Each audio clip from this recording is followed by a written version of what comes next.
Pri tejto príležitosti výročia Nežnej revolúcie, ktoré bude spadať na nedeľu 17. novembra, sme tu asi jediní, ktorým naozaj demokracia niečo hovorí a ktorým hovorí niečo aj to, že nemožno zastaviť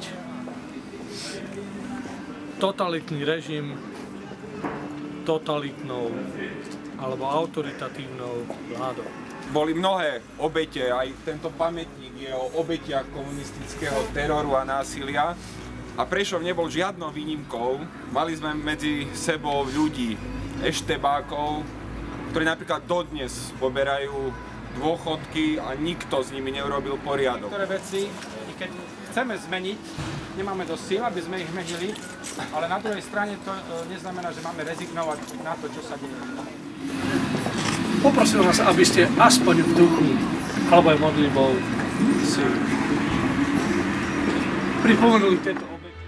Ať mír dál zůstává s touto krajinou.